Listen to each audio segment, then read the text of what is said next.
When I went to sit down, a glass of red wine was put out for Hannah and me. Then she walked over to the table carrying a plate of T-bone steak, a large portion of French fries, and mushrooms, my favorite Saturday dinner. Nothing surprising. I practically ignored Hannah, talking to the boys about everything she couldn't talk about. She tried to change the subject, but I didn't let her. The boys didn't notice, but she did. After eating, she said, "Mark, help me wash the dishes, and the boys will go play a little." I stood up and started to clear the table, but Hannah remained sitting. Hearing that the boys were playing a video game, she said, "Mark, sit down and talk to me. What's the matter?"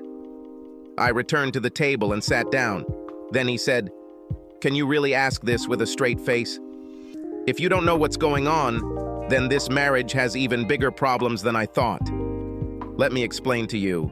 You are planning to cheat on me with the clear intention of getting someone else pregnant. You also know that I'm not buying it, so you put on a loving wife act for me, trying to pretend that if I let you do this, you'll be the best wife and mother a man could ask for. But that won't help, Hannah. If you do this, you will never be a good wife again. You will only be a woman to me who cheats. To be clear, I have already contacted a divorce lawyer and will dissolve our marriage if you do so." Her expression changed from a smiling, loving wife to a bitch. Her voice was a half whisper, but there was still anger in it. She hissed, "Let me be clear, I decided to do this for my sister. If you can't deal with this, then divorce me." It sounded like a threat. I think she thought I was bluffing. I took a deep breath and said, "Today I sat in the office and thought about what a good marriage is. Marriage is like a mirror, and now you are throwing stones at our mirror. The problem is that our mirror is broken, and no matter how hard we try to put it back together, it will always have cracks. I have a terrible feeling that our marriage now has cracks, and in the end, like a broken mirror, it will collapse. I am not kidding. This is not something I can put up with. You choose them over me and the boys. You have a very short time to show that the most important thing in your life is us. If you don't do this, then, well, there will be nothing left for you and me." I got up from the table and went to the boys' room. We played Call of Duty all night. I had a clear feeling that our family was falling apart, and I was very sad. The next few weeks passed in the same way. Hannah tried her best to be the perfect wife. Every time she tried to talk about the child, I told her the same thing, that this was a reason to break off the relationship. She stopped being so toxic but switched to, "Trust me, Mark." One evening, Susan came over for dinner. After we finished, Hannah invited me to join them in the corner. Susan started the conversation. "Mark, my life will not be complete without a child. I really need him, and what Hannah is willing to do is the greatest gift that can ever be given to me. Can't you open your heart to me?" I looked at Hannah to make sure she understood that I could see this ambush coming from a mile away, and then I said, "Susan, there are several ways to achieve this. Turning Hannah into a cheater isn't one of them." Now I was looking straight at Susan, but I heard a sharp sign from Hannah and continued, "Perhaps life has treated you unfairly, but I am absolutely serious. If you continue down this path, Hannah and I's marriage will be over. Are you willing to sacrifice this for your own personal reason?" There are other questions that no one even mentioned. What happens if Barkley can't finish the job the first time? Will it become monthly until she gets pregnant? It took us 9 months trying to get pregnant with James and 5 months with Martin. Out of the corner of my eye, I noticed Hannah looking away. Obviously, she hoped I didn't think about it. Then I asked, "And will one child be enough? Or you will decide that an only child is a single child and declare that you need another one to complete your ideal family?" Susan's face turned red, and Hannah started picking at her nails. I looked around and said to Hannah, "So you've thought about this too, and you're not going to make it a one-time thing? God, what insidious bitches you are. I have no doubt that you imitate your mother." I stood up, and Susan and Hannah stood up with me. Susan was crying, but Hannah's mask came off again, and she was angry, saying, "Mark, I never thought you would be such an intractable bastard. We have given you every opportunity to intelligently resolve this issue, but you refuse. I'm going to Susan and Barkley's on Friday evening and will be there for a week. Figure it out."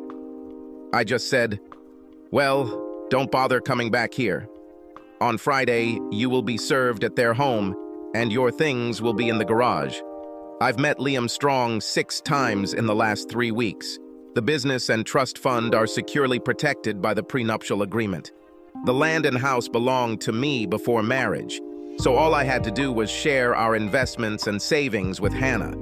This means that I will give her about $1.5 million, and I have already divided the investment account into 2 parts.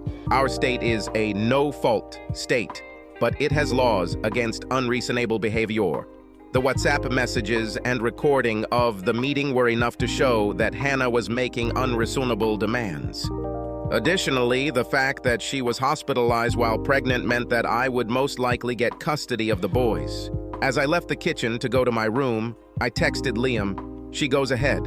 They start this Friday. Liam called me, and after a quick hello, he asked, "Do you know what their plan is?" From what I was just told, she will be going to their house on Friday after work and plans to stay there for the weekend and all of next week. Okay, he replied. We have to serve her on Friday when she gets off work. This will give her time to change her mind and will look good to the judge. They will want to make sure that she knows your opinion about what she is doing and that she has had enough opportunities to back down. Nothing will tell her what you think better than a divorce petition. Until Thursday evening, the house looked like an icebox. When the boys went to bed, she tried to cuddle with me, but I didn't hug her, even when she tried to lift my hand and put it on her. Finally, she said, "Mark, this is just 1 week of our lives. How can this change anything?" I pulled away from her and stood up. Then he said, "Hannah, this will change everything. You are leaving me for another man. When you return, you will be an unfaithful wife. I can never touch you without thinking about it. If you really think this is just a week in our lives, then you really ignored me at every stage of the planning. If you go to their house tomorrow, we're done." Hannah looked sad, but did her best to maintain eye contact with me. And I tried to keep eye contact with her. She said, "Mark, I'm not leaving you for anyone. All I will do is carry a child for my sister." I took a deep breath. "You really don't understand, do you? You're leaving me. You put their desires and interests above mine and the boys. You leave us for a week and you don't care what we do, what I tell the boys, or worse, what happens when their friends find out what you did. And if you don't get pregnant this month, you will do this every month until you get pregnant. Don't shake your head, people will know because people always found out, etc. This is your last chance to avoid the impending disaster. But I fear that you have turned a blind eye to the needs of this family in order to put the needs of your sister and the desires of your mother first. I hope you understand what I'm talking about. And if you decide to continue, you will at least realize that what happens next inevitably depends on your actions." Hannah sat with her mouth open as I left the room. As I walked up the stairs, I heard her running after me. I went into my room and locked the door. A few seconds after I locked the door, I heard her knock and say, "What do you mean when you say what happens next is inevitable? What are you planning?" I opened the door. "I have already explained this to you. You need to think carefully and decide on your priorities." Then I closed the door again. By 10 o'clock that evening, I was in bed, sleeping more soundly than at any time since this whole mess began. I did everything I could. Further actions depend on her. The next morning, I decided not to leave for work early. While preparing breakfast for the boys, Hannah came into the kitchen with a travel bag. She looked at me with some concern on her face, then turned and put the bag in the laundry room where I couldn't see it. I went back to preparing breakfast for the boys and said, "I see that you have made your choice." I heard her go to the closet to get something for herself. "I thought you would be gone." I stood with my back to her. "I thought we should eat together for the last time, even if it's like this." She stopped moving, but I knew she got my point when she said, "What do you mean, eat one last time?" These are a couple of mysterious words that you recently said to me. "There's nothing mysterious about them, Hannah," I said. "I made it clear what will happen if you continue down this path.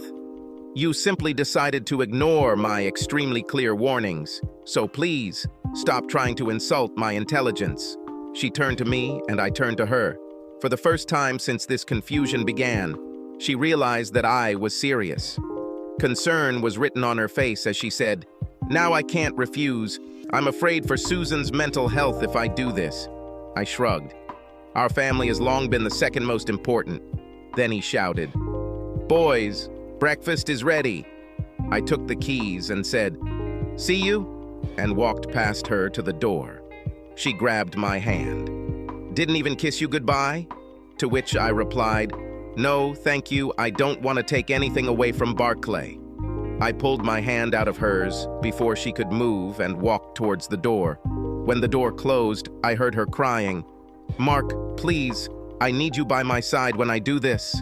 I received repeated calls from Hannah and Susan throughout the day. Even Stephanie called, but I didn't answer any of those calls. At 4 o'clock, the secretary called me and said that John was on the line. I said, "Connect," and began to wait. "Hello, Mark?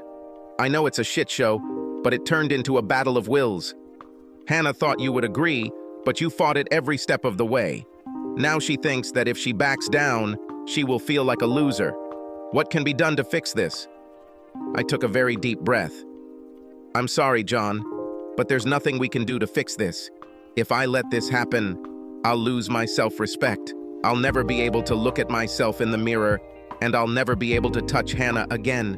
Hannah created this situation herself. If she had thought even a little, she would have understood that I would never allow this to happen in my life. I'll be honest, I think our marriage is irrevocably broken, and your assessment of her unwillingness to back down only confirms this. I'm sorry, John, but either she comes home tonight or it's over between us." After which he said, "Hannah says you said you would divorce her. Is that true?" "Yes, John," I said. "If she continues like this, I will divorce her. The documents have already been prepared, and if she agrees to this, she will be served. It's a no-foul state, so if I file, I won't back down, and she won't be able to stop it." John took a deep breath and asked, "Will you fulfill the marriage contract?" "I'm glad you remembered because Hannah forgot." "Yes, I will. Because I want to protect my business, and the house was mine before marriage. I'll be fair to her, but not overly generous," I said. There was silence for several seconds until John said, "I probably would have done the same if I were you. I warned Stephanie not to go down this path, but she said that you were in over your head with Hannah and that you would allow her to do this so as not to lose your social status. I know you much better, and I should have insisted." We ended the conversation by thanking each other. I suspect that the next conversation with John or the rest of the family will not be so friendly. I decided to return home early. The boys will be staying with Mrs. Neal, our neighbor, and I need to get into a new rhythm of life because their lives are about to be turned upside down when the phone rings. It was John again. He simply said, "Damn it, Mark. Today she was served with a divorce petition." "Yes, John, I told you what I would do. Now she knows how serious I am. Now it's time for her to make a decision. Me and the boys or Susan and Barclay." There was silence on the line for a few seconds. Then John said, "She's shocked. Stephanie is ready to tear you apart, and Susan has fallen into such a deep depression that we can't even get through to her. You really turned this family inside out." I answered, "I'm sorry, John, but now you know how I've been feeling for the last 3 weeks. It's not my fault, but I have no choice. Tell Hannah that her actions will give me the answer. If he returns home, we can talk. But if not, then I will understand that I am only in second place." With these words, I hung up. I didn't need John's answer. I drove home, picked up the boys, and ordered pizza for dinner. If Hannah comes home, it will be a war zone. We had already eaten, and I turned on the dishwasher when I heard the sound of a car approaching. I looked out and saw John, Stephanie, and Hannah getting out of the car. I told the boys to go to their rooms and play on the computers, and I went into the room.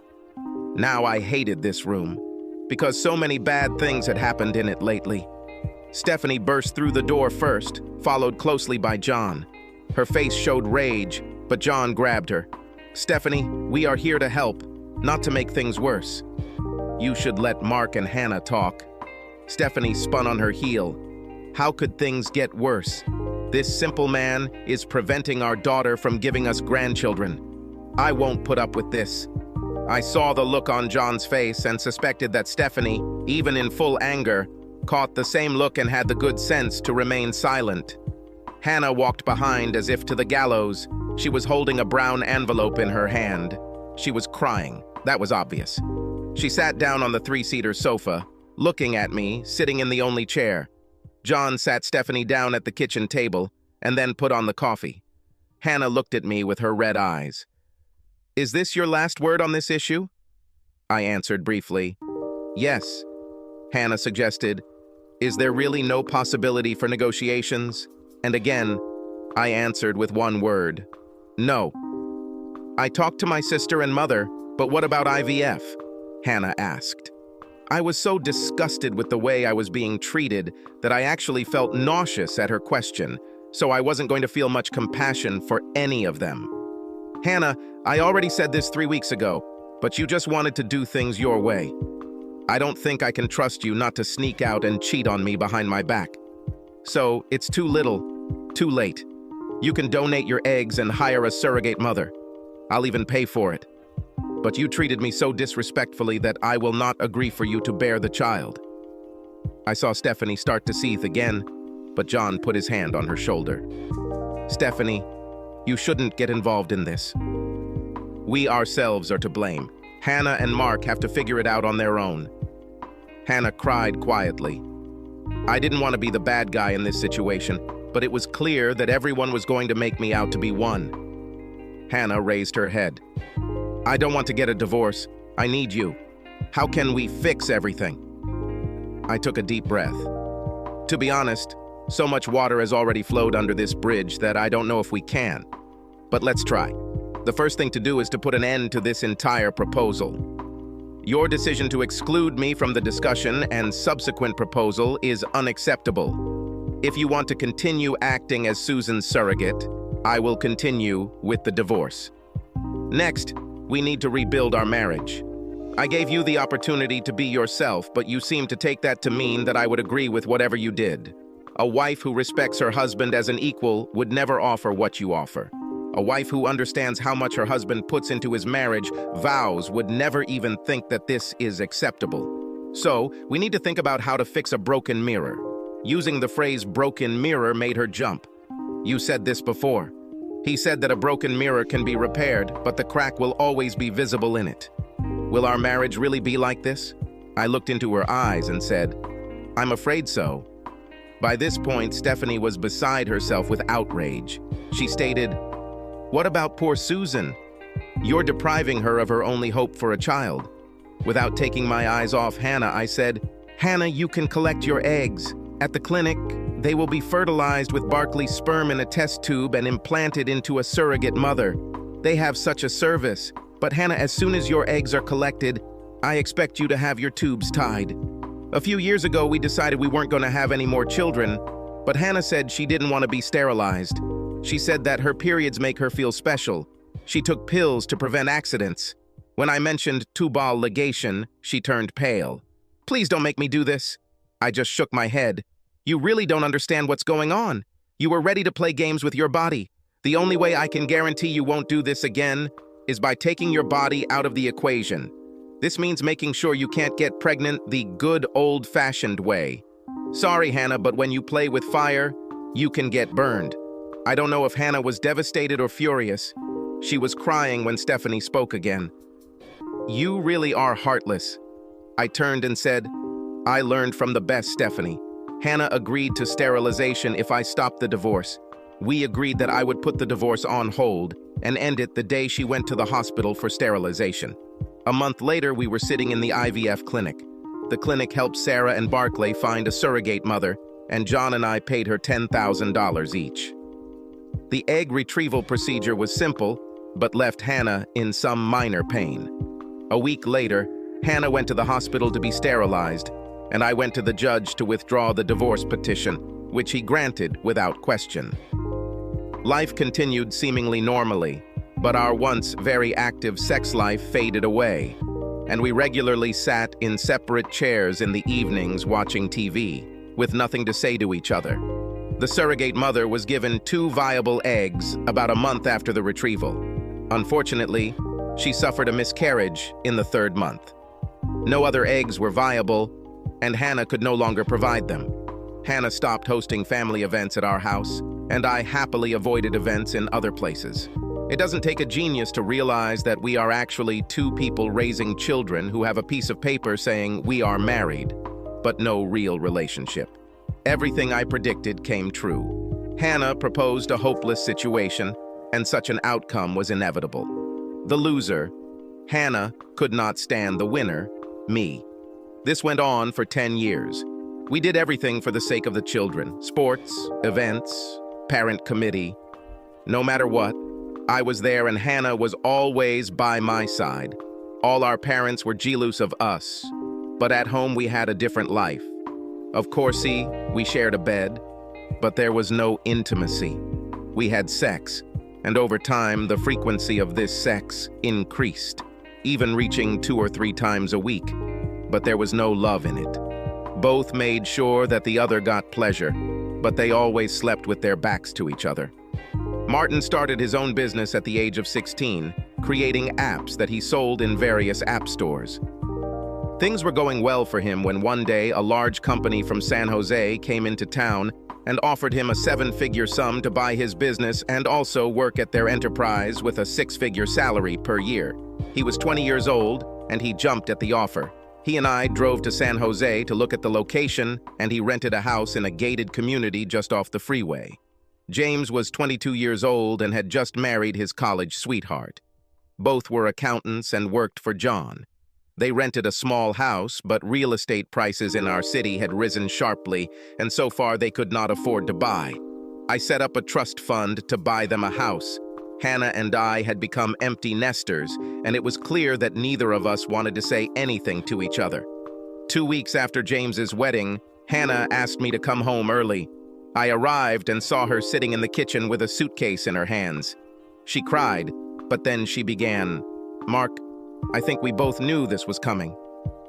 From that day, in this room 10 years ago, we ceased to be husband and wife. We were ships passing in the night, with some advantages. I think it's time to admit that our marriage is broken, and, like a mirror, no matter how hard we try to avoid it, the cracks are too big to ignore. I filed for divorce, and under exactly the same conditions as you. I guess you don't need me to get things done properly. My lawyer's details are on the envelope. Maybe we can make everything as simple and friendly as possible. I had to agree with her. When I applied 10 years ago, I divided everything. She had her own checking account, her own investment account, her own retirement account, and her own credit cards. I had the same thing. This divorce has been in the making for 10 years. But it is impossible to stop a catastrophe once it has already begun. And it very much began in this room 10 years ago. I nodded. I think it's for the best. I won't delay. Let me know who to contact so we can wrap things up as quickly as possible. Hannah stood up and kissed me on the cheek, the first affection we had shown each other in a long time. She said, "I packed my things for the week. I'm going to rent one of the apartments on the same block as James's apartment. I'll let you know when I'm there and get someone to take my things out. Do you mind if I take some of the furniture?" "Yes, just leave me a couple of chairs and a bed." At this, she laughed. "I doubt most of this will fit in my new apartment." Then she said, "See you, Mark," and left the house for the last time. I was a little sad, but the main feeling was relief. We haven't been a couple for a long time, and this led to the end of the relationship. I contacted Liam, and he agreed to work for me again. The judge wanted us to go to counseling, but we both said the marriage wasn't worth saving, so he granted the petition, and the divorce was finalized in 90 days on exactly the terms Hannah proposed. Shortly before the divorce, James announced that they were expecting a new baby. The problem was that he hardly came to see me, so I made some important decisions. The first thing is to sell your business. I had just put it up for sale when one of my biggest competitors came and offered $30 million to take it. I agreed with pleasure. The business was not worth that amount to anyone but them. After which I gave James the house and moved to a small town in Napa Valley. The town was so small that there was not a single auto mechanic in it, so I opened my own business. This time it was small, only I worked in the workshop and at the hours that I needed.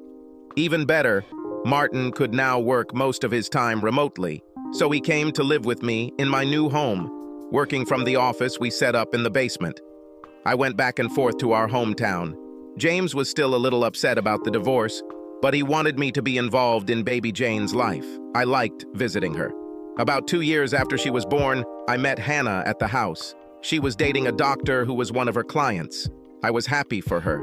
Soon after, I found myself at a networking event in my new city where my accountant invited me. At the event, I met Ruby, a 30-something web designer. The next night, the networking group was having a drinks party, and as we were leaving, Ruby said, "I hope you'll be at the party." I looked at her and realized she was grinning cheekily as she said this. I smiled and asked, "Okay, is it fun there?" Without wasting any time, she replied, "This time it will be, I promise."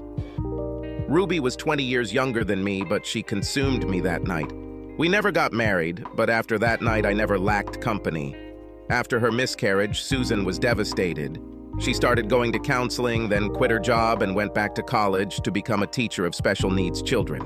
After graduating from college, she began working at a local school as a teacher in a classroom for children with special educational needs. She found the love she needed in this class. Her depression lifted, and she began to think that not having children was the best thing that had happened to her. Barkley has turned into an old goat. Susan caught him trying to impregnate a surrogate mother the good old-fashioned way. And he succeeded. He married her, and they eventually had 3 children. Then he caught her cheating. During the divorce, it turned out that the first child was his, and the 2 younger children had different fathers.